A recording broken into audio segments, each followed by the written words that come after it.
Coming up, why authorities shut down a marijuana dispensary in Miami, Oklahoma. And Joplin police search for a robbery suspect who dragged a woman for about 2 blocks.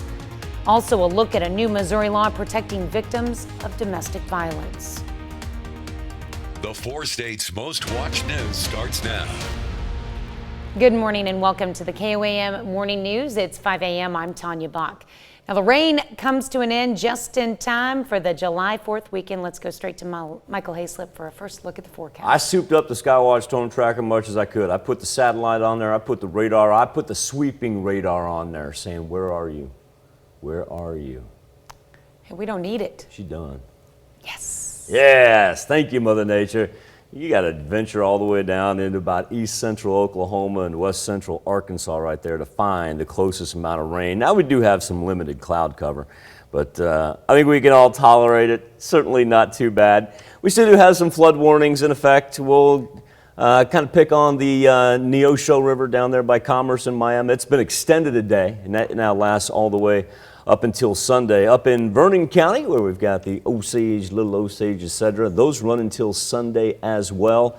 And then the countywide one, that flood warning, hopefully we can let that expire for noon right there for Allen County. So we're getting closer and closer as the morning goes on. Our temperatures right now pretty comfortable outside. I mean, it has been even when we've been fighting all this rain. You haven't really had to complain about the temperatures. We're sitting high 60s, low 70s. We've got 70 in Joplin, 69 in Pittsburgh. Let's roll 68 in Yates Center, and a pair of 69s in Monette and in Cassville. As we make our way through the afternoon hours, we'll go low to mid 80s this afternoon. Here's a key factor. How about a whole bunch of sunshine and no rain popping up on those panels? That's what we like to see. Everything stays down to the south of us now that it's dropped to the south and sets us up for, like Tanya said, a marvelous, marvelous Independence Day weekend. Sunny skies up into the mid, if not high 80s by the holiday itself, and no worries of any rain till next week. All right. I like that. I might actually get my yard mowed. It's over. We can do it. Yeah, we did it. You know, someone came up to me yesterday. Because of my position, they just assume I have certain powers. And, you do. They said... That's why I don't question you. Yeah. So, Tanya, can you make it stop raining? Mm-hmm. And I said, because I paid attention, I said, you get through today, and I'll make that happen. And see, for you. That's not timing, folks. That's called Tanya's powers. It was all me. I know. Yeah. Mm-hmm. Once again, that's why I don't question her. All me because I paid attention to you. I knew it would happen. I was ready for it. You do better than I do. Sometimes I find I don't pay attention myself. All right. Well, happy Friday, everyone. Happy Friday. All right. Authorities shut down a Miami, Oklahoma medical marijuana facility. Authorities closed the underground dispensary on Main Street for not having the correct licenses. The Miami police chief says police seized between $150,000 and $200,000 worth of THC products. The Oklahoma Medical and Marijuana Authority says the facility had been sold and the new owners did not get the proper license. The facility says a system error at the OMMA kept them from getting a license, but that they're working on resolving the issue and plan to reopen. Without that medical marijuana license and that legal paperwork through the state, you're just an illegal drug dealer. And that's kind of the line we're dealing with to see where they're at on licensing, if it's civil, criminal, where exactly that's going to fall out. The OMMA says there are no indications that there were issues with the product the facility was selling, but says they'll test samples out of an abundance of caution. Joplin police say a woman was robbed near Messenger Towers in Joplin and then dragged by a vehicle from that site for about 2 blocks, all the way to 4th and Main. It happened just before 1 yesterday afternoon. Police say the robber is still on the loose, traveling in a dark sedan. The victim was taken to the hospital and at last report listed in stable condition. A new Missouri law aims to better protect victims of domestic violence. It was signed by Governor Parson on Tuesday. The law extends orders of protection for up to a lifetime in extreme situations, including pets in protection orders, and expands the definition of stalking to include technology like GPS devices and social media, as well as the use of third parties. Basically, it includes third-party and electronic means. So it's not just a direct contact, but if an abuser were to utilize, say, another family member or to do harassing through emails or texts, that could also be included as part of that. The law goes into effect August 28th. Tens of thousands of Oklahoma residents are now covered by health insurance as a result of Medicaid expansion in the state. The voter-backed expansion took effect yesterday. As a result, Oklahoma is reaping federal bonus payments and staking a central place in the political debate over extending the program in every state. More than 123,000 low-income Oklahomans already have been approved for coverage in a state where nearly 15% of the population is uninsured. According to the nonprofit Kaiser Family Foundation, Oklahoma's uninsured rate is the second highest in the nation, behind Texas. A Vernon County Sheriff's detective is being honored for saving the life of a suicidal person. Detective Brett Dawn received the office's life-saving medal. Sheriff Mosier said Detective Dawn's quick response, recognition of the severity of the situation, and immediate action resulted in a life being saved. Mosier said, quote, "This was a situation that could have turned out much differently, but ended without any injuries. So we are proud to be able to recognize Detective Dawn for his actions." In the days leading up to the 4th of July, we talk a lot about safety. Usually it's about how to safely handle fireworks and prevent fires. But this year, due to the recent heavy rainfall, the GRDA officials are stressing water safety. First, watch out for floating debris. Heavy rains can carry driftwood and other debris into the water. If you're boating, watch your wake. The higher lake levels can lead to higher wakes, which can be damaging. And stay away from floodgates and spillways, as they could be open to maintain lake levels. There's one other tip that GRDA officials say is pretty important.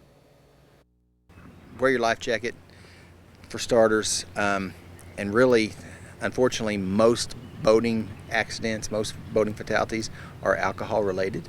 So it just doesn't mix. Alcohol and water boating don't mix. You should also check weather conditions before getting on the water.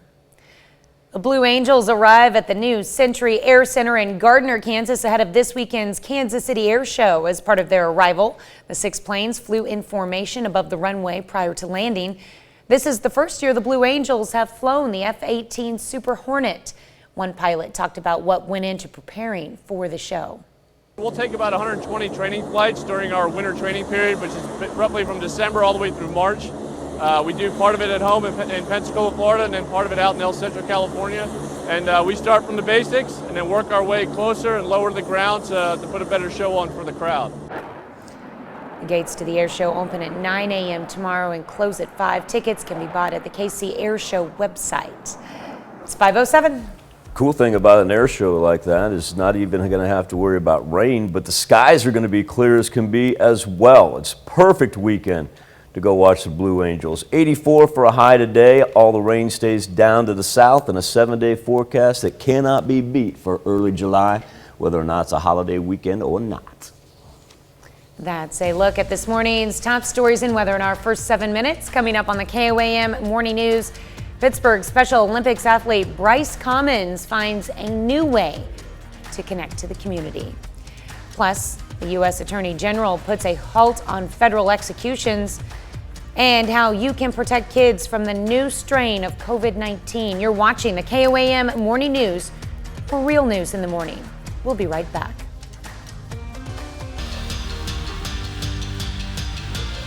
Joplin Outlaws back at home for the first time in 10 days. Joplin welcoming in the Sedalia Bombers to Joe Becker Stadium, aiming to claim sole possession of first place in the Mink League South Division. Outlaws 9-8 coming into the night. Sedalia 10-9. Christian DeJesus. That is not Christian DeJesus. That is not the Bombers and the Outlaws, because I promise they did not move this game to Fenway Park on a whim. I even talked to Mark Raines yesterday, and I'm like, Mark, here's what the radar looks like. And Mark's like, Slip, I'm not moving this thing to Fenway. We're playing at Joe Becker. I said, all right, Mark, let's do our thing. Christian DeJesus strikeout of the bases loaded jam. He goes 5 1/3, picks up 10 strikeouts. Bottom of the third, man on second. Jeb Jenkins gaps one into right center. That brings home Cam Baffman. Jenkins, whoop, got a little far off second base right, tagged out. 1-1 at that point. Caleb Forstakey drives in 3. Joplin rallies, beats Sedalia 4-2. The weather dude just happy that they could actually squeeze the game in. Major League Baseball. Where did this game take place? White. Okay. This one's at Fenway Park. That's why the Bombers and Outlaws couldn't play there. They had a scheduled game there. How about that? Kiki Hernandez, leadoff home run for Boston. He's got 9. In the fourth, J.D. Martinez, 2 home runs in 2 days. He's got 17. 2-0 Red Sox. Boston hammers away all day long. Danny Santana still in the fourth. 3-run home run. Red Sox collect 17 hits on the afternoon. Royals swept. Final score, 15-1. St. Louis Cardinals fresh off a sweep over Arizona, and they're on the road kicking off a series against the Rockies. Colorado comes out on top. A walk-off home run in the bottom of the 9th. Rockies win it 5-2. Paul Goldschmidt does go 2 for 4 with a home run for St. Louis.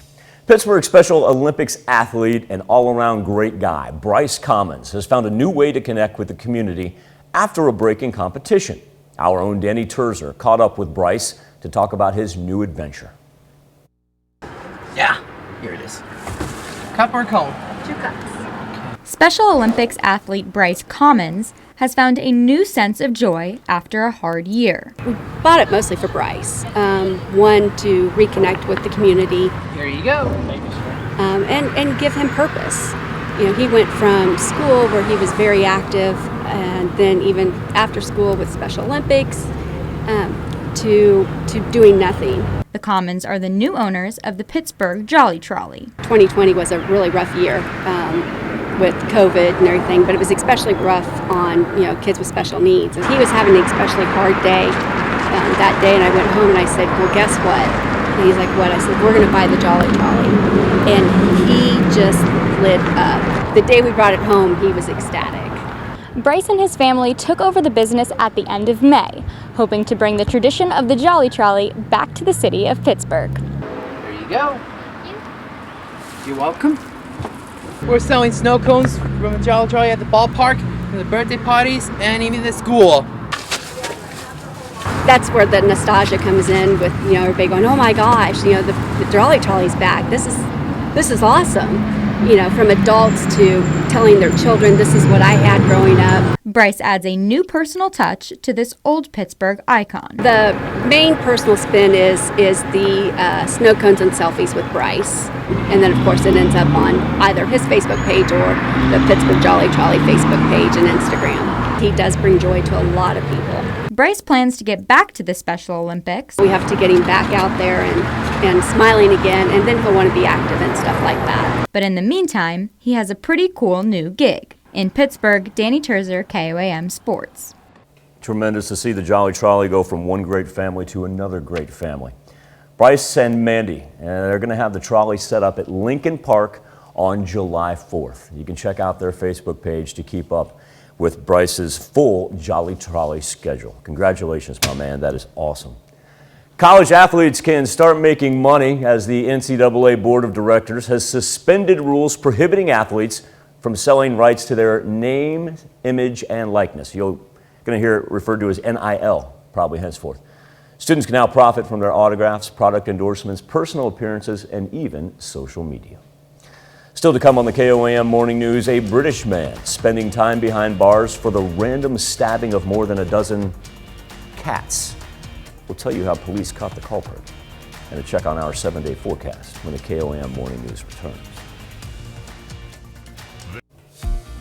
Got a good-looking Friday in front of us as we head into what's going to be a marvelous 4th of July weekend. Here's a live look outside of Television City. Just a little orange hue down there by the tree line as all the rain is now sweeping through the southern and southeastern portion of the United States, backed off severely from anything in our neck of the woods, and we absolutely love it. Skywatch Storm Tracker, that includes the sweeping radar, the cloud cover, the whole nine. There's nothing there. We absolutely love that. Now, in the past 24 hours, This is just the past 24 hours. You'll notice down there by Grove in Delaware and Craig County, and then as you move through portions of McDonald and Lawrence and Newton counties right there, that's where the majority of that rain was from yesterday. And so no surprise that we still do have a flood warning for the Neosho River right there. That thing runs all the way until Sunday. Let's run up to Marmonton River in Vernon County. That lasts until Sunday night as well. And also to Allen County with it's county-wide there in Allen. Now, as far as our current conditions in Joplin, how about 70 degrees as we're going to push up into the low 80s today, and a whole bunch of sunshine to go with it, and a 4th of July forecast that can't be beat. Mid 80s, no worry of rain, and just sit back and enjoy a marvelous, marvelous looking 4th. On the KOAM News Now Facebook page in our morning Insta poll, United States Attorney General has ordered a temporary halt of federal executions. The Justice Department wants to review the policies and procedures for the controversial punishment. As AG Merrick Garland said in a memo Thursday, there are serious concerns that should be considered by lawmakers. Our question to you is, should there be a federal death penalty? You can let us know what you think by going to komnewsnow.com/vote. We'll be back with Health Watch right after this. When wind and hail break. Topping Health Watch this morning, Delta is spreading across America on its way to becoming the dominant COVID-19 strain in the next few weeks. The vaccination plea continues, but what about people who cannot get vaccinated, like children younger than 12 years old? As Britt Conway explains, medical experts say there are a few questions parents should be asking themselves right now. I'm concerned about the Delta variant. And now Delta has been detected in all 50 states and Washington, D.C. For people who've been vaccinated, there is good evidence that you have a high degree of protection against this virus. But for those who aren't, then you are in trouble. This is a serious threat, and we're seeing it spread among unvaccinated people. So what about kids under 12? There's no approved vaccine for them yet. Health experts say it depends. Is there a lot of virus spreading in your community? Are vaccination rates high or low in your community? Are you in a job, for example, or work setting where you're exposed to a lot of people who are unvaccinated and who may be carrying the virus and who are unmasked? Depending on your answers. I think it's very reasonable for parents to consider wearing a mask. And for kids, if your kids are old enough to wear masks, then they should when they're indoors, at least until we can get our arms around this Delta variant. This requires parents and really anyone to have some situational awareness of what their region looks like, what their state looks like, what their county looks like in terms of vaccination rates and Delta variants. As for when there could be an approved vaccine for kids younger than 12, an optimistic forecast is by the fall. But it may not be to the end of the year potentially. Until then, it's all about vigilance against the virus. The virus wins when we let our guard down, when we take our eye off the ball. I'm Britt Conway reporting. About 20% of eligible people polled who have yet to get vaccinated said the main reason is because they believe the vaccine is too new. A smaller number of people in the survey cited other reasons, like concerns about side effects or distrust of the government. Johnson & Johnson will start testing its COVID-19 vaccine in teens this fall. The pharmaceutical company says it's planning 4 pediatric trials. The first includes children 12 to 17 years old. At least 4,500 participants will be enrolled in all 4 trials. Johnson & Johnson's COVID-19 vaccine is currently authorized in the U.S. for people 18 and older. Well, a new study looks at the severity of COVID in vaccinated people. Researchers from the University of Arizona say vaccinated people who test positive have nearly 40% less viral load. Their data also shows vaccinated COVID patients suffer dramatically less days of infection. About 6% of cancer patients who receive the COVID-19 vaccine do not develop an immune response to ward off the virus. That's according to researchers in Texas who now question if patients should receive a 3rd booster shot. Doctors stress cancer patients should continue to take precautions, including masking and social distancing. And new research shows just how effective the daily PrEP pill is at keeping new HIV infections low. According to a study in The Lancet HIV, new infections dropped 10 times what was expected in sexually active men who are taking the medication. That's a look at some of today's top health stories. You're watching the KOAM Morning News. Not going to know what to do with ourselves today. Sunny skies, and it's going to be dry. It's not too hot. My goodness, June was something else, and so was the beginning of July, but now we can sit back and just enjoy some nice, decent summer weather. Like I said, not too hot either. 7-day forecast sets us up for just an absolutely perfect 4th of July weekend. You can find the latest on the Skywatch weather app, and we'll be back right after this. Brought to you. Coming up, why authorities shut down a marijuana dispensary in Miami, Oklahoma.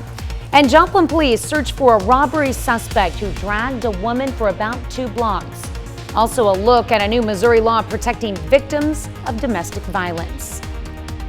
The 4 states' most watched news starts now.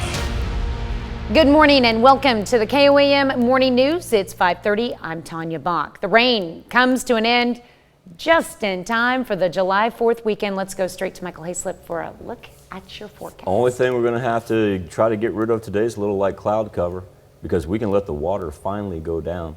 Live look outside of Television City, just gorgeous start to our Friday, and nothing on the Skywatch storm tracker. Absolutely love it. Everything stays down to the south of us. It can ride the Red River, which is exactly what it will do, stay out of our way. Now with that being said, when we talk about our rain that we had in the past 24 hours, look at that down to the south, right on the Delaware-Craig County line, and then all throughout southwest Missouri, south of I-44. So yeah, we still have a flood warning specifically for the Neosho River in effect, lasts all the way until Sunday. Same thing with the Marmonton up in Vernon County. It lasts until Sunday night. And we are county-wide in Allen County. Now that hopefully can lift at noon. They just had a problem with flooding roads even yesterday where they didn't get a lot of rain, just had so much past week.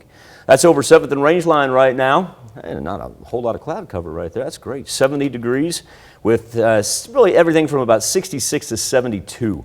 So not a wide variety, and love to see the severe thunderstorm risk map just keep us out of the fray altogether. So we say no thank you to that. We're going to have a great looking holiday weekend.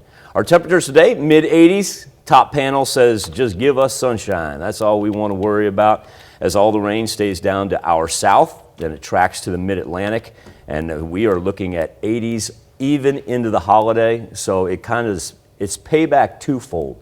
Number one, for all the rain we had to put up with for the past week. Number two, for the very hot temperatures we started June with. Now here we are in July, and we're able to stay in the 80s up until next week. Love that. Hey, not a bad forecast at all. Something to get excited about, with fireworks to boot. Now wait, I don't think that's a fair assessment. I'm excited all the time. Yes, Mr. Glass, half empty. I took flack for that yesterday when I said that. I imagine. I know, I was surprised. I wasn't. You were being Mr. Negative. Not Mr. Negative, Mr. Eyes on the Weather. Those are two distinct things. Well, it's good to look ahead at the light at the end of the tunnel, but you need to be aware of your situation that you're in right now. That's why that's where you were going. Everybody else can sit back and enjoy it. And And I'll pretend it was all me that made it stop. That made it sunny and dry. Absolutely. I have that in with Mother Nature, because she is a fickle mistress. There you go. I got an in with that dude called Father Time. Get the gray hair to prove it. Yeah. All right, thanks, Michael. Law enforcement shut down a Miami, Oklahoma medical marijuana facility. Underground dispensary in Miami is shut down for not having the correct licenses. The Miami police chief says they seized between $150,000 and $200,000 worth of THC products. The Oklahoma Medical Marijuana Authority says the facility was sold and the new owners did not get the proper licenses. They were operating as a dispensary, grower, and processor.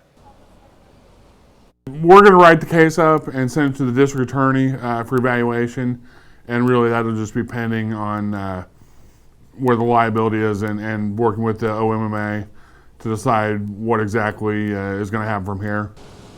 The OMMA says there are no indications that there were issues with the product the facility was selling, but says they'll test samples out of an abundance of caution. Underground Dispensary says they applied for a license, but a system error at the OMMA kept their applications from going through. Joplin police say a woman was robbed near Messenger Towers in Joplin and then dragged by a vehicle from that site for about 2 blocks, all the way to 4th and Main. It happened just before 1 yesterday afternoon. Police say the robber is still on the loose, traveling in a dark sedan. The victim was taken to the hospital and at last report was listed in stable condition. A new Missouri law aims to better protect survivors of domestic violence. It was signed by Governor Parson on Tuesday. The law extends orders of protection for up to a lifetime in extreme situations, including pets in protection orders, and expands the definition of stalking to include technology like GPS devices and social media, as well as the use of third parties. The comfort that this can provide is tremendous. Now, it is a piece of paper, but it does give our victims something further. It's not something that they have to continuously fight. It allows for hearings so that there can be a story told. The law goes into effect August 28th. Missouri lawmakers renewed Medicaid funding on Wednesday. Despite that, protesters took to the streets in Jefferson City calling for Medicaid expansion. Voters approved it in 2020, but the General Assembly failed to assign funding for it. Last month, Cole County Court ruled the initiative unconstitutional. Yesterday, supporters of the expansion protested outside the governor's mansion, calling for Governor Mike Parson to take action. When the voters put something in the Constitution, that means we don't just want it, we demand it. And for the governor not to listen to the people, now the people have to come to him and demand action. I think the reality of it is probably there should have been a lot more of that when the session was going on, when they were trying to approve the budget. And then I think I would start trying to figure out what the plan is for next year. But, you know, they have every right to be out there. I mean, it's not the first time, probably won't be the last time. The Missouri Supreme Court will hear the case for Medicaid expansion on July 13th. There will be a fireworks show in Joplin this year, but it won't exactly be normal. The show will take place on the eastern side of the Missouri Southern campus, but it will be just fireworks this year, and visitors will view the show drive-in movie style, which is why they're asking you to stay in your vehicles. If you do get out, university officials say you should stand in front of your vehicle to keep a safe distance from other cars. So the fireworks show this year out at MSSU is going to be, it's basically going to run along the same lines as it did last year, just because of the situation with the illnesses that are going on right now. The fireworks begin at 9:45 p.m. You can tune into the campus radio station 88.7 to listen to a curated music experience from the comfort of your car. A 9-year-old Lee Summit, Missouri girl has quite the story to tell. She helped bring her baby sister into the world. Akayla Gunn's mother, Angelica, went into labor more than a week early while at home. Now, Gunn called her husband, Caleb, telling him to rush home, but he got stuck in traffic. So Mom, knowing the baby wouldn't wait, called Akayla and asked for help. Angelica, who's a nurse and certified doula, then coached the 9-year-old through it. Go Mom. Moments later, Akayla delivered her baby sister, Aubrey, catching her in her arms. I'm glad that we're both okay and that my daughter's okay and she's not traumatized by the whole thing. She's pretty excited about it. Akayla also has a 4-year-old brother. That's a proud big sister moment. And kudos to the mother for being a super mom and giving birth at the same time. All right, that's a look at our top news stories. Coming up this half hour on the KOAM Morning News, the history of the hot dog. It's an American institution and a 4th of July favorite. I'm Michael George with the fascinating story behind the hot dog. Plus a new memorial to Princess Diana on what would have been her 60th birthday, and how Prince William and Prince Harry are remembering their mother. But first, it's 5:37. Temperatures right now in the high 60s, low 70s. No rain in sight. We'll get up into the 80s today and cruise that into the 4th of July weekend. Back with World Watch next. Topping World Watch, the U.S. is keeping the option open to launch airstrikes against the Taliban to defend Afghan forces as they gear up to exit the country. A senior U.S. official says all U.S. forces have now left Bagram Air Base, the main U.S. military air base north of Kabul. American officials say they have carried out some 650 U.S. troops are said to be staying in the country, however. Now, this coming as a recent surge in violence has swept through Afghanistan, stoking fears of a widespread civil war and collapse of the Afghan government. President Biden set a September 11th deadline for the withdrawal of the main U.S. military force. Protests break out in Hong Kong Thursday morning. July 1st marked the anniversary of Hong Kong's return to China.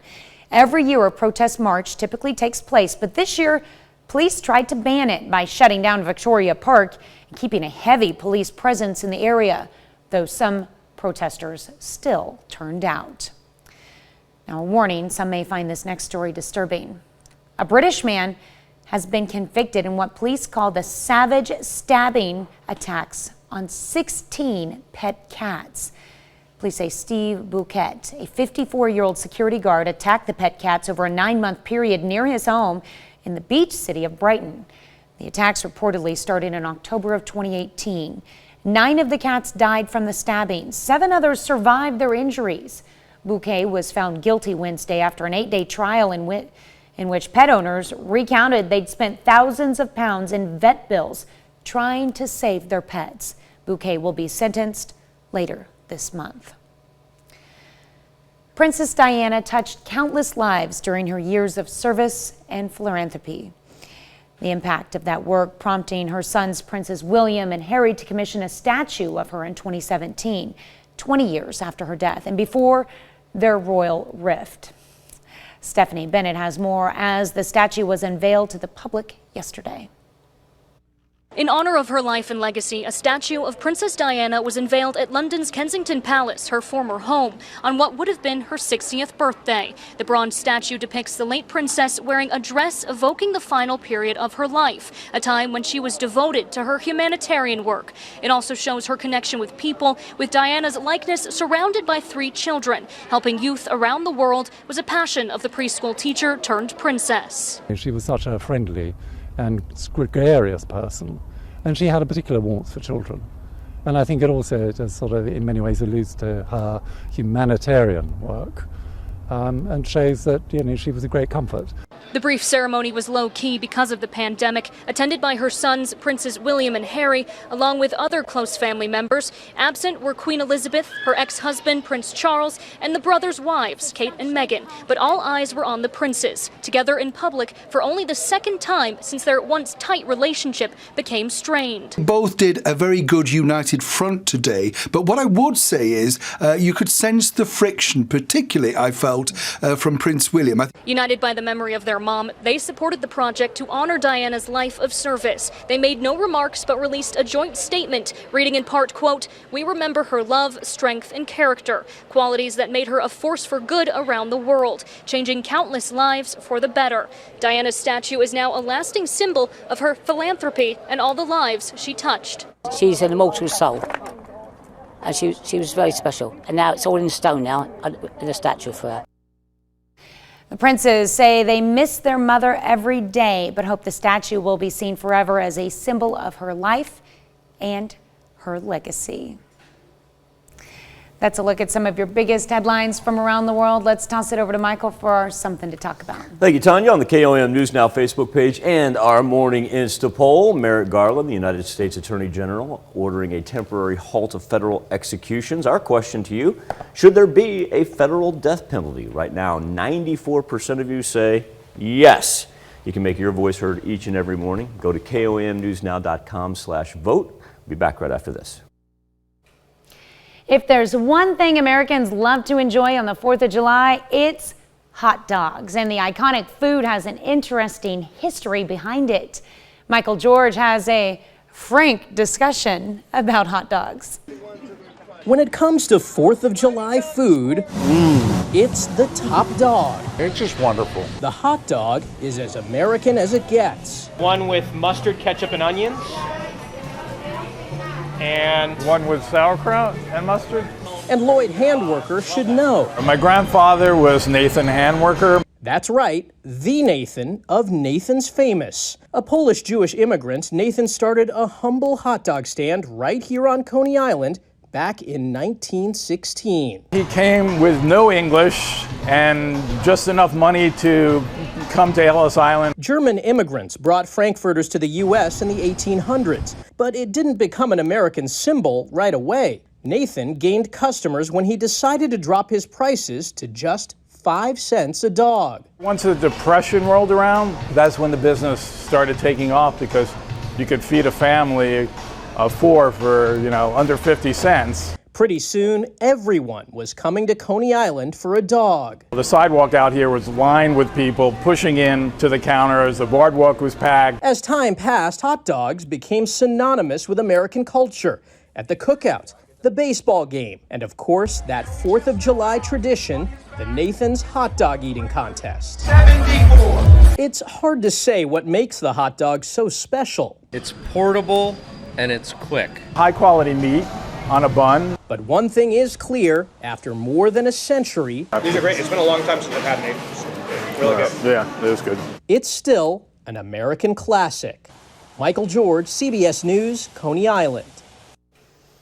Yeah, you got to have hot dogs on the 4th. It's definitely a tradition. Well, the National Hot Dog and Sausage Council estimates Americans will eat 150 million hot dogs this 4th of July. That's not even counting the ones they'll eat on Saturday, because it's a whole weekend of celebration, Michael. Yeah, that's. I've always been amazed at the number of hot dogs that we eat on that day in particular. 150 million. That's crazy. Gotta get your dog on. I'm more of a brat and sausage and Met guy, but 6 1/2 dozen, right? Well, you were pretty frank with the forecast yesterday, but You just used that line in the intro, though.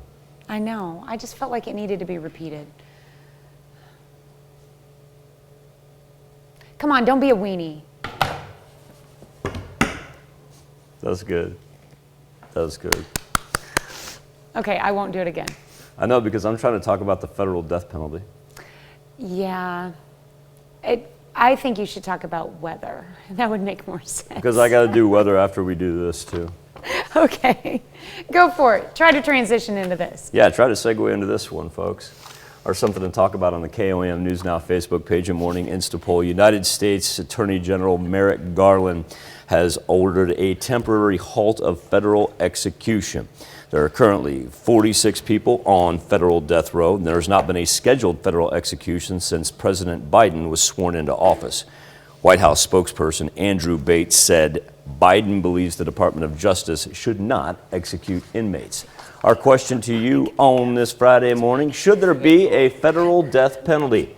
Right now, 95% of you say yes. Yes, there should. You can let us know what you think by going to KOAMnewsnow.com/vote. We'll be right back after this.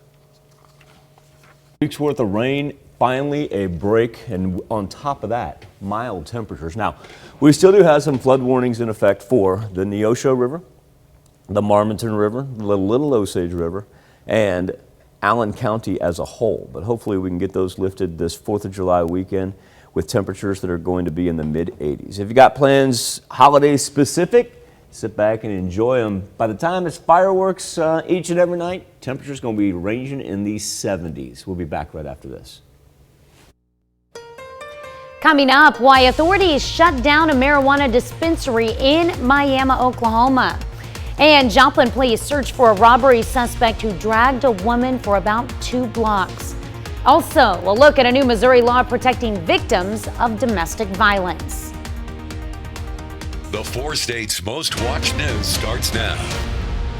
Good morning and welcome to the KOAM Morning News. It's 6 a.m. I'm Tanya Bach. The rain comes to an end just in time for the July 4th weekend.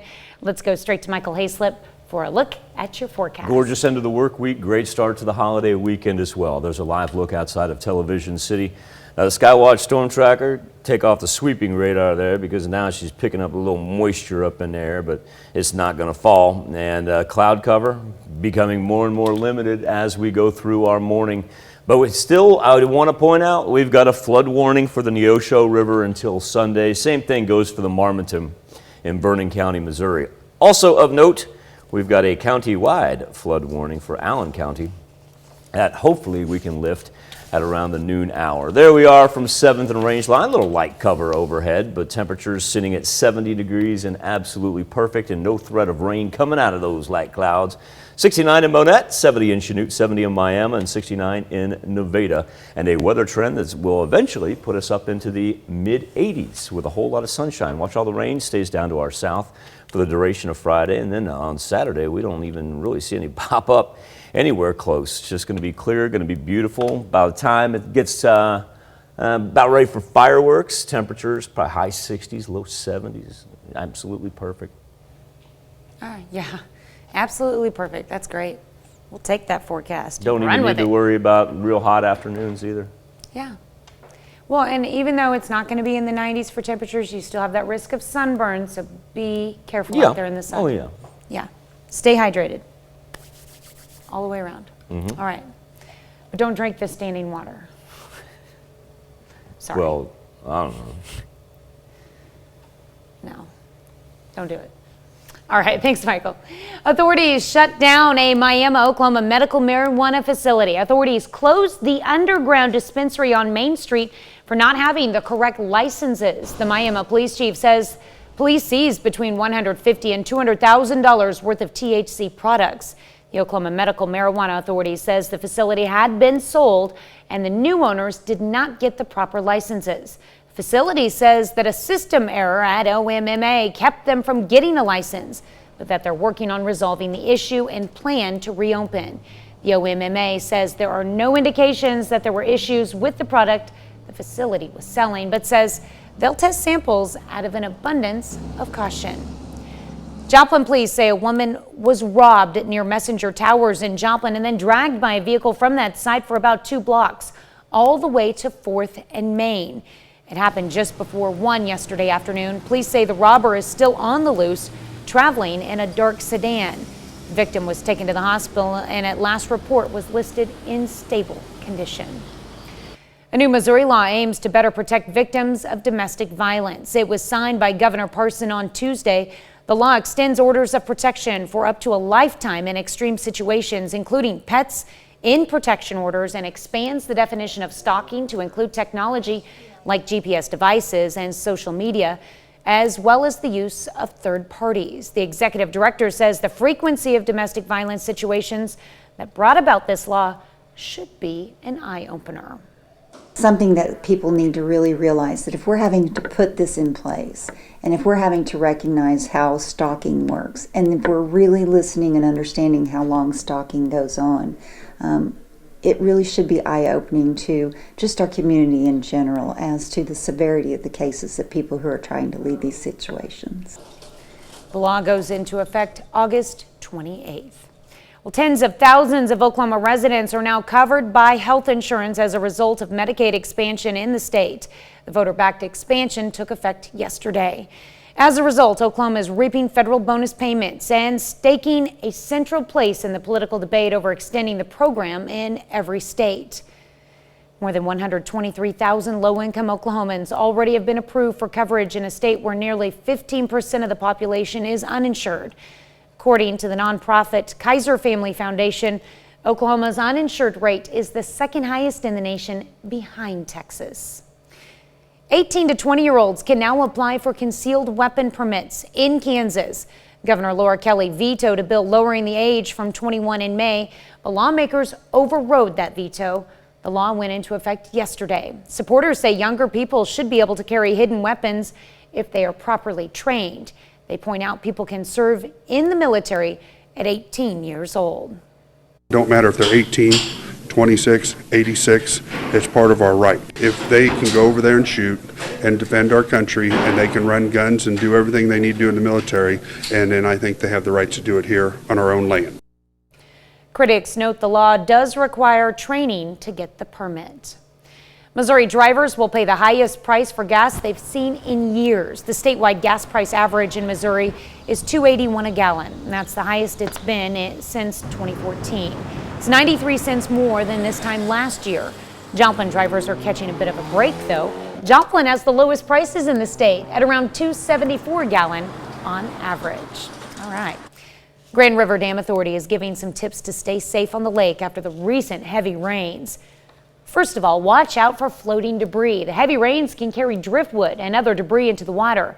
If you're boating, watch your wake. The higher lake levels can lead to higher wakes, which could be damaging. And stay away from floodgates and spillways, as they could be open to maintain lake levels. Certainly be mindful of people in the water. Pay attention to the no wake zones. Obey the no wake zones when you see them. Idle through those areas. There'll be a lot of people maybe floating on a mat or just kind of out floating with their life jacket on, hanging out in the water.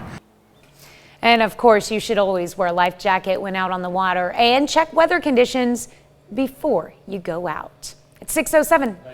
The weather conditions for this weekend are going to be perfect. Now, heed those warnings, but you don't have to worry about any severe weather. You don't have to worry about rain or clouds for the most part. I think the most important thing about being out on the water this weekend is like what Tanya said. Make sure you got a lot of sunscreen on, because the sun is going to beat down, and I mean that in a positive way, because it's not going to be too hot. That's not bad at all for this time of year. We're talking about early July temperatures in the 80s, and we finally get a chance to dry off and let those flood watches and warnings expire. All right, well, here's a look. That's a look at this morning's top stories and weather in our first 7 minutes. Coming up on the KOAM Morning News, holding a safe cookout. 4th of July weekend is here, and that means food and family. I'm Danya Backus with how you can prevent foodborne illnesses. Plus why surprise medical bills will become a thing of the past. And for our next 4-state staycation, we check out the Carthage Civil War Museum and the story behind the Battle of Carthage. You're watching the KOAM Morning News. More real news in the morning. We'll be right back. In Consumer Watch this morning, Wall Street ended Thursday higher, and the Dow gained 131 points. The Nasdaq was up 18. The S&P 500 added 22, hitting a new high. Investors will be waiting for the Labor Department's monthly job reports out later this morning. Economists expect about 700,000 jobs were added in June, and that would be an improvement over May's job report, when 559,000 jobs were added. The nonpartisan Congressional Budget Office expects the U.S. budget deficit to hit $3 trillion this year. The deficit increased due to unprecedented federal spending in response to the pandemic. Now, if the prediction is right, that would put 2021's deficit at triple the shortfall of 2019, but about $130 billion lower than last year. 2020's deficit was a record $3.129 trillion because of massive relief aid and a huge decrease in economic activity. Surprise medical billing is largely coming to an end. The rules are made possible by the No Surprises Act, a law Congress passed last year and former President Trump signed into law. It will restrict excessive out-of-pocket costs when people unknowingly get emergency or non-emergency care from providers outside of their health plan's network. Nice.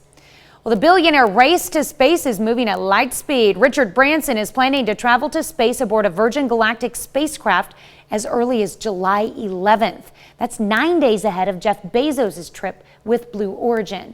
Both billionaires are on their respective companies' inaugural missions as they try to create the space tourism industry. How exciting. Well, closer to Earth. Traveling this holiday weekend? Well, you and about millions of others. As Britt Conway reports, travel experts are expecting pre-pandemic levels of people on the roads and in the sky. What a difference a year makes.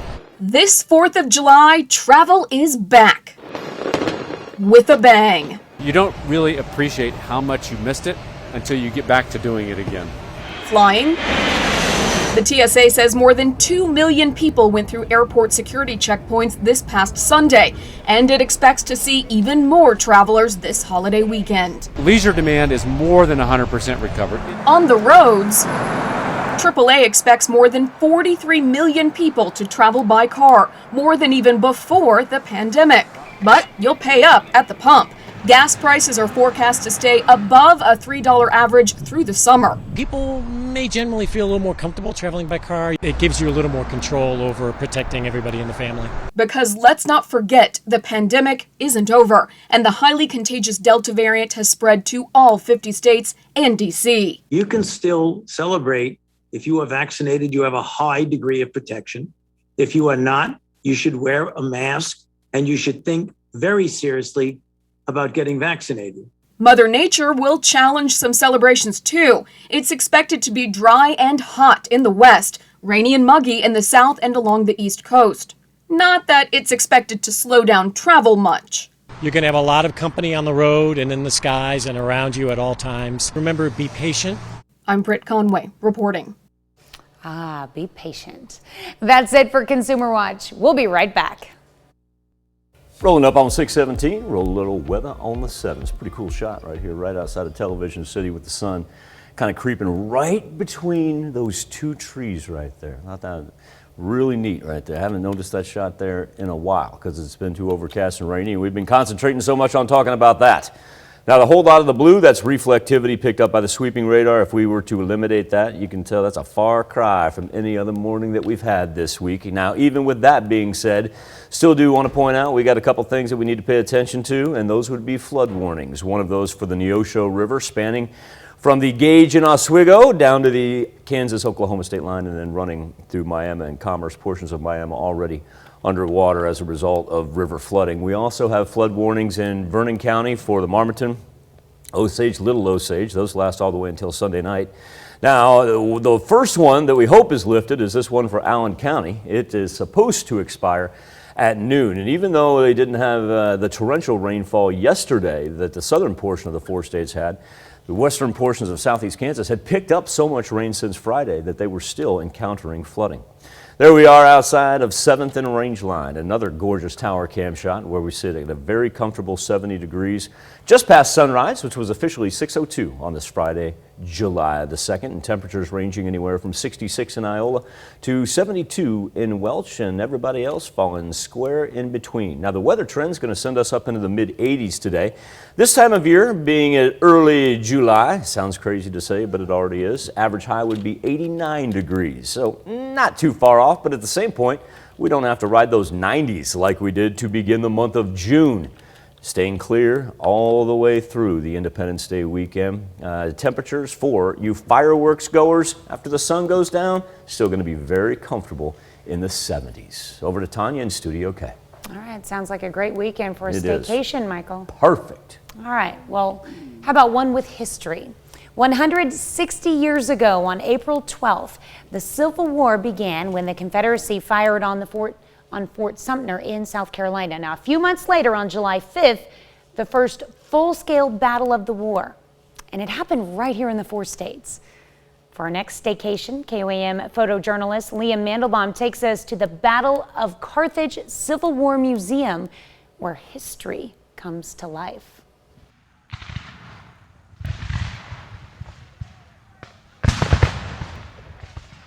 Is really an important thing for people to learn about American history. You got to know where you came from and who you are before you know where you're going and what you're going to do, really.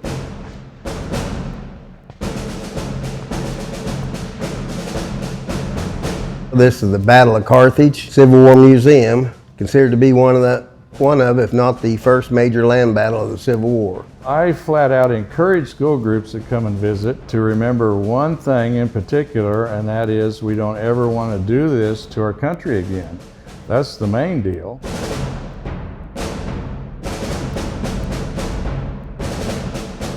There was so much shooting going on that day. People bring things in frequently that they find even in their own backyards. Most of the fighting took place in a rural setting, which is now along what we call Civil War Road, that began 9 miles north of town that morning of July 5th. You had 1,100 Union troops running into about 6,000 of their foes in the Missouri State Guard under the governor himself, who was trying to take the state into the Confederacy. You know, it's hard to believe something like that took place in a nice, quiet little community like this, but By golly, it did, and and then it got worse later in the war. Well, it's just all Carthage history.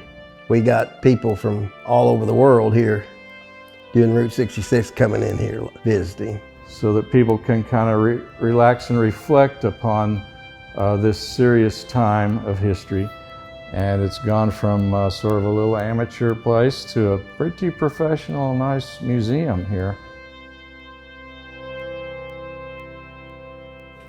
Definitely one that you want to check out.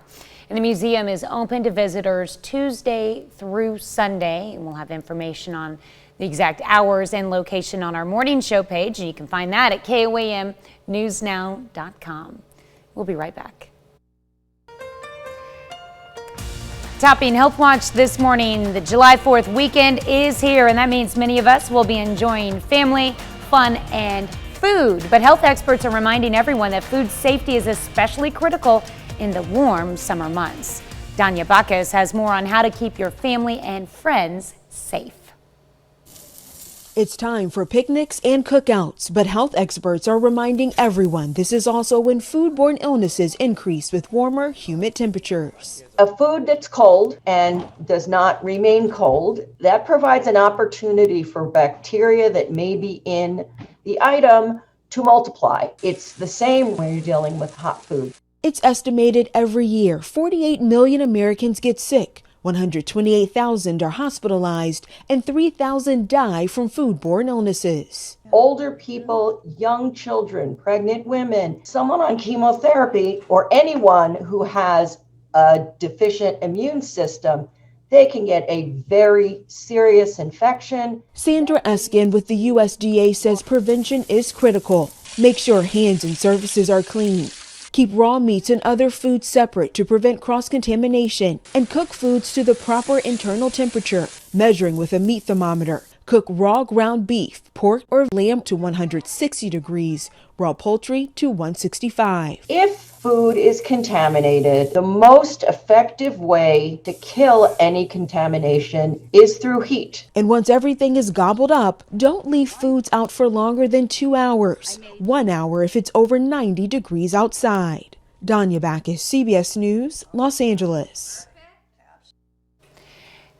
Experts remind that color is not a good indicator of whether food is cooked thoroughly, and a thermometer is the best method to use. The pandemic lockdown sparked an increase in firework-related deaths and injuries. A new report from the Consumer Product Safety Commission says injuries or deaths related to the colorful explosives increased 50% in 2020, noting at least 18 people died from firework-related incidents, and more than 15,000 people were treated for firework-related injuries. Experts claim the spike could be due to more at-home pyrotechnic displays after the coronavirus pandemic and restrictions canceled local professional shows. Consumer Product Safety Commission urges people to follow all safety protocol before lighting their own fireworks. Well, the 7-day average of COVID cases rose nationally this past week. According to the CDC, confirmed positive cases of the deadly virus went up to more than 12,000 cases this week, rising about 10% from the previous week. Experts continue to urge Americans to get vaccinated, blaming part of the case increase on the slowdown of vaccinations. The highly transmissible Delta variant could also be a root cause behind the uptick. The Delta variant reportedly accounts for a quarter of all new cases in the U.S. and is expected to become the dominant strain worldwide. COVID patients stuck at home quarantining might find solace in the company of their pets, but according to a new study, you might be putting them at risk. Research says 1 in 5 pets will catch the deadly virus from their COVID-positive pet parents. In the study testing 196 households with a positive COVID patient, 17% of the animals had antibodies for the virus, leading scientists to believe they had been infected. 310 animals were tested and 31 cats and 23 dogs came back positive. This makes researchers conclude cats are more susceptible than dogs. The good news is, although your furry best friend can get COVID, the animals reportedly recover quickly and do not pass it to humans. Let's look at some of today's top health stories. You're watching the KOAM Morning News. In the 60s and 70s right now. The important thing is that it is dry, and it will be all throughout Independence Day weekend. We'll be back right after this.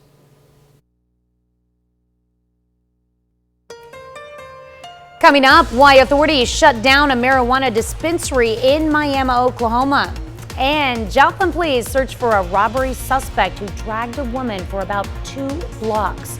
Also, we'll look at a new Missouri law protecting victims of domestic violence. The 4 states' most watched news starts now.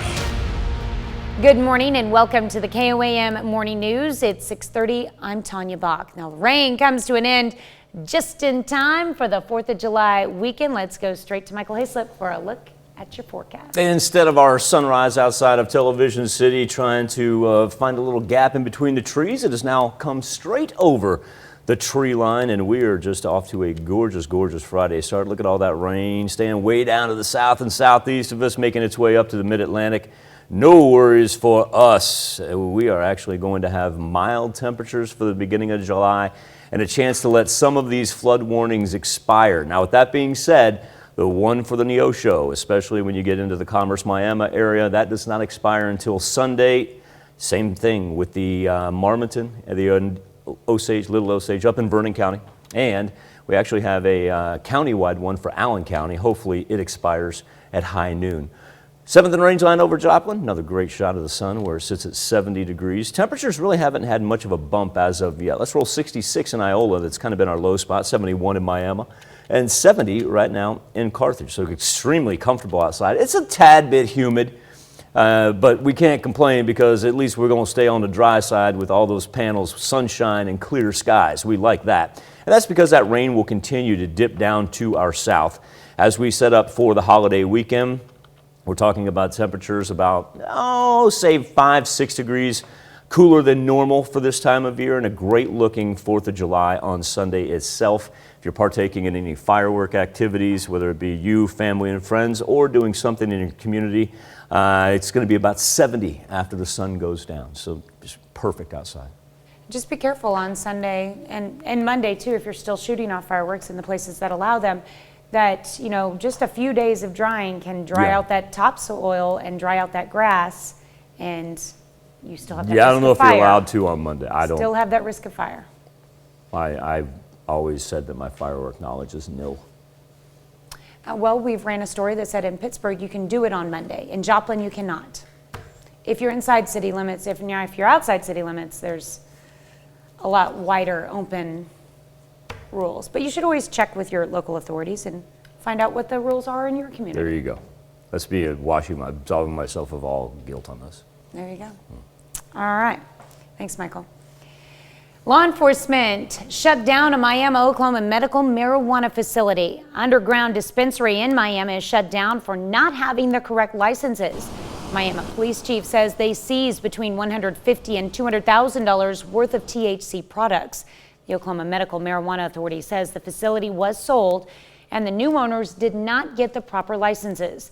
They were operating as a dispensary, grower, and processor. The OMMA says there are no indications that there were issues with the product the facility was selling, but says they'll test samples out of an abundance of caution.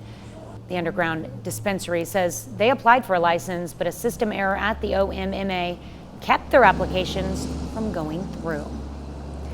Joplin police say a woman was robbed near the Messenger Towers in Joplin and then dragged by a vehicle from that site for about 2 blocks, all the way to 4th and Main. It happened just before 1 yesterday afternoon. Police say the robber is still on the loose, traveling in a dark sedan. The victim was taken to the hospital and at last report was listed in stable condition. A new Missouri law aims to better protect victims of domestic violence. It was signed by Governor Parson on Tuesday.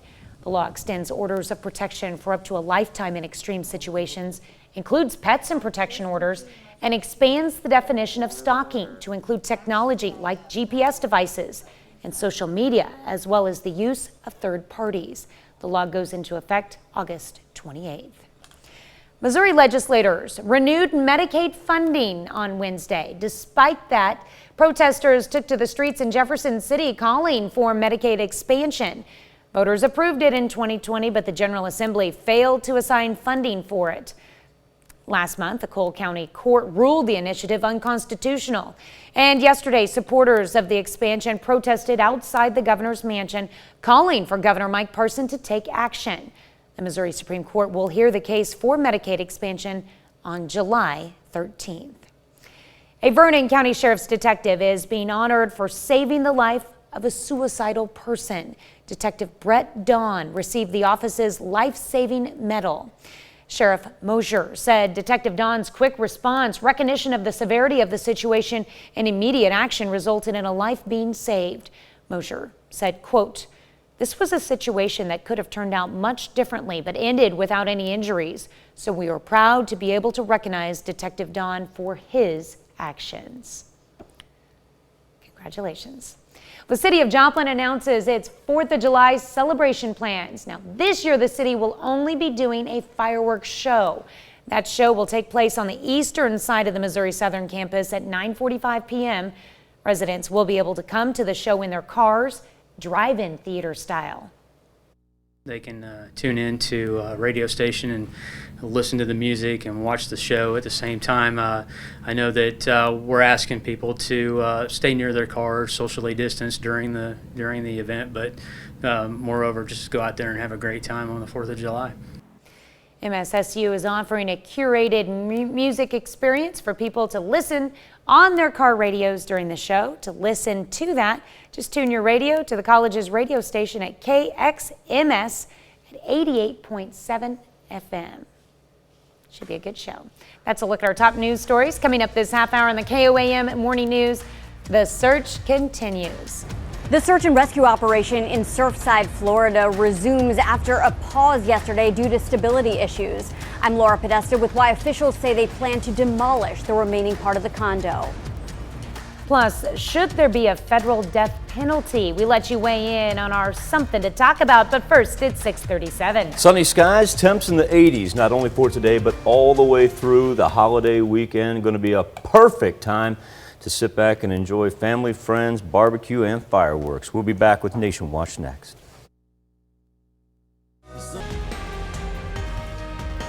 Topping Nation Watch this morning, 18 people are confirmed dead, with more than 140 still unaccounted for after last week's building collapse in Surfside, Florida. President Biden promised the full support of the federal government to the community during his visit there yesterday. Laura Podesta has the latest. Officials are planning for the likely demolition of the part of the building still standing in Surfside, Florida, even as rescue crews continue their work. This is a decision that we need to make extremely carefully and methodically as we consider all the possible impacts to the pile of debris and to our search and rescue operation. That search operation was halted for 15 hours on Thursday after discovering part of the structure had shifted. Our monitors went off where we're monitoring the cracks. We had 3 that signaled there was some expansion or whichever with those cracks. President Biden and First Lady Jill Biden visited the community yesterday. What you're doing here is incredible. The Bidens met with first responders, paid their respects at the Wall of Hope and Memorial, and spoke with families who are missing loved ones. The whole nation is mourning with these families. They see it every day on television. They're going through hell. Acting as consoler-in-chief, Mr. Biden drew on his own experience of loss when his wife and daughter were killed in a car accident in 1972. It's bad enough to lose somebody. But the hard part, the really hard part, is to not know whether they're surviving or not. Just not have any idea. The president pledged the federal government would cover 100% of the search and rescue cost for the first 30 days. Laura Podesta, CBS News. Officials and rescue workers are closely watching Tropical Storm Elsa, which may make landfall in South Florida late next week as a hurricane. The Trump Organization and its longtime finance chief, Alan Weisselberg, are under indictment in New York. Prosecutors say that for about a decade and a half, the Trump Organization paid top executives off the books. They allege that Weisselberg avoided paying taxes on $1.7 million using company money for apartments, private school tuition, and luxury cars. Weisselberg pled not guilty. Former President Trump is not charged. The U.S. House passed a transportation and water infrastructure bill, mostly along party lines, on Thursday. The Invest in America Act focuses on repairing roads and bridges along with transit and rail systems. The $715 billion bill would also ensure clean drinking water. All but 2 Republicans voted against the measure. Democrats hope to use the legislation to negotiate specific policy proposals from last week's bipartisan agreement. President Biden reached the deal with a group of Republican and Democratic senators. It outlines top-line spending numbers for a variety of priorities, but does not outline many policy details.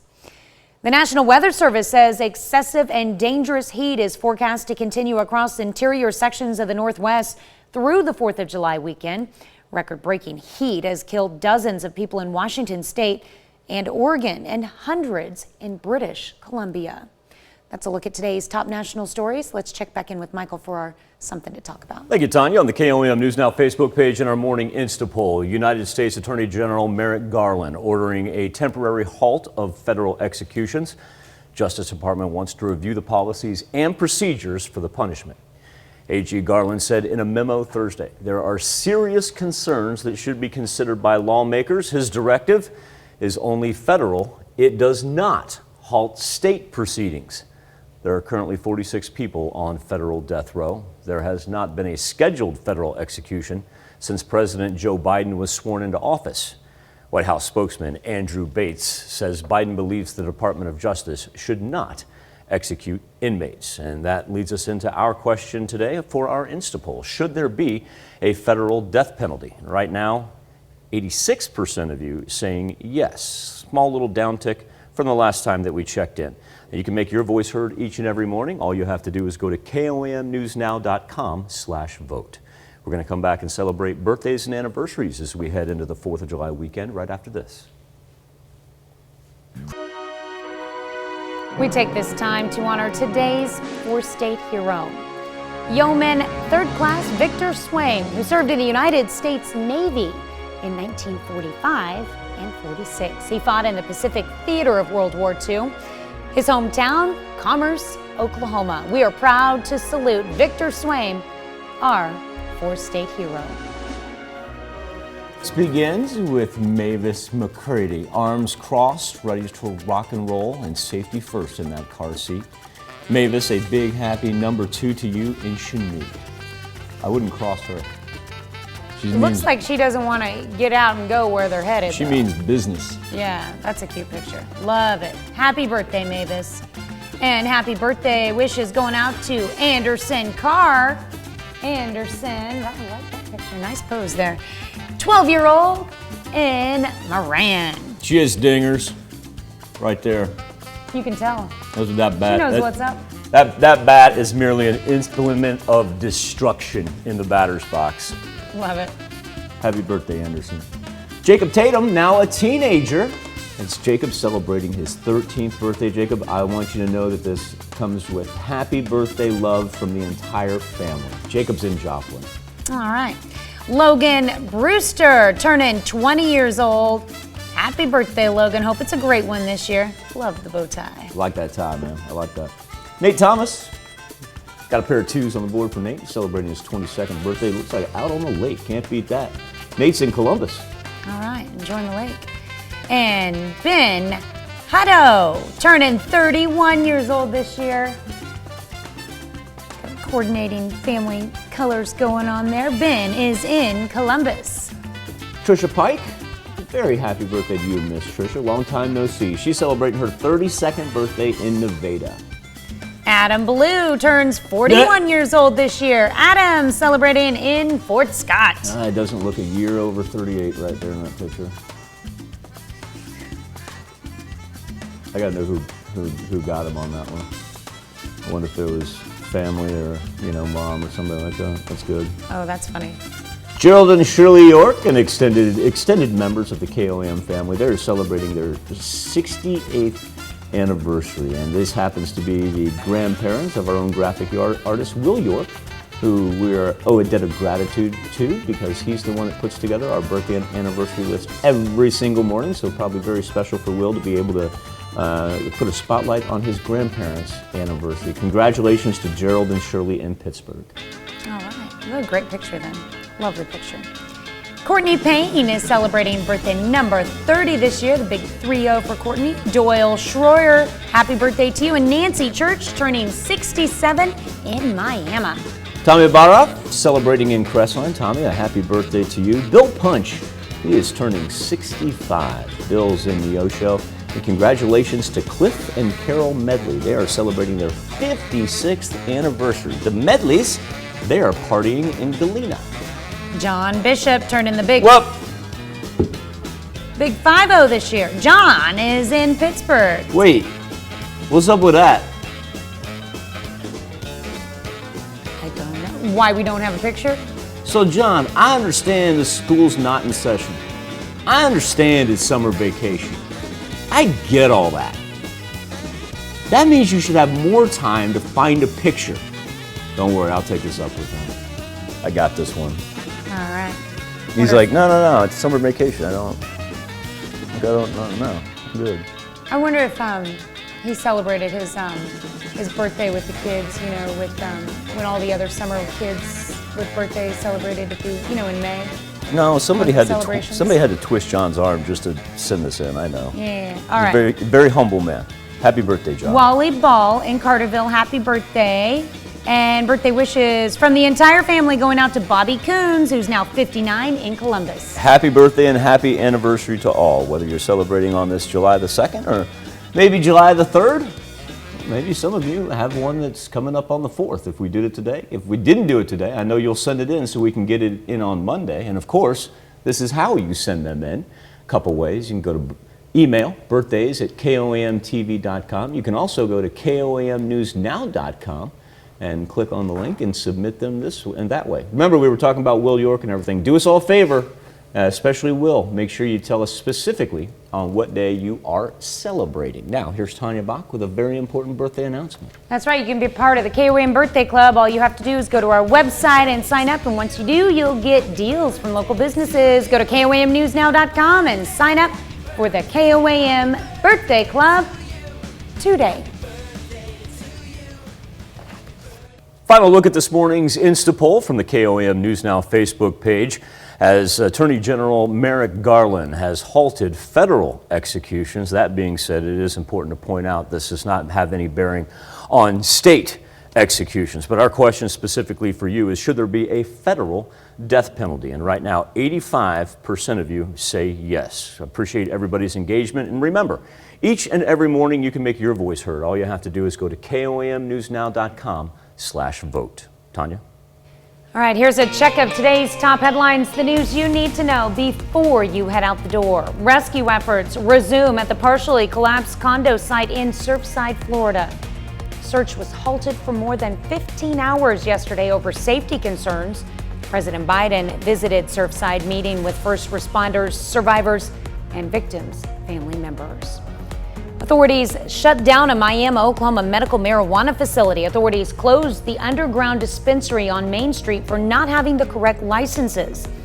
The Miami police chief says police seized between $150,000 and $200,000 worth of THC products. The Oklahoma Medical Marijuana Authority says the facility had been sold and the new owners did not get the proper licenses. The facility says a system error at OMMA kept them from getting a license, but that they're working on resolving the issue and plan to reopen. Joplin police say a woman was robbed near Messenger Towers in Joplin and then dragged by a vehicle from that site for about 2 blocks all the way to 4th and Main. Happened just before 1 yesterday afternoon. Police say the robber is still on the loose, traveling in a dark sedan. The victim was taken to the hospital and at last report was listed in stable condition. Tens of thousands of Oklahoma residents are now covered by health insurance as a result of Medicaid expansion in the state. The voter-backed expansion took effect yesterday. As a result, Oklahoma is reaping federal bonus payments and staking a central place in the political debate over extending the program in every state. More than 123,000 low-income Oklahomans already have been approved for coverage in a state where nearly 15% of the population is uninsured. That's a check of today's top headlines, the news you need to know before you head out the door. Here's where we stand right now with temperatures ranging from 66 in Iola up to a slew of 72s running through northeast Oklahoma. 70 right now in Joplin. So temperatures very, very nice for this time of year, this early in the morning.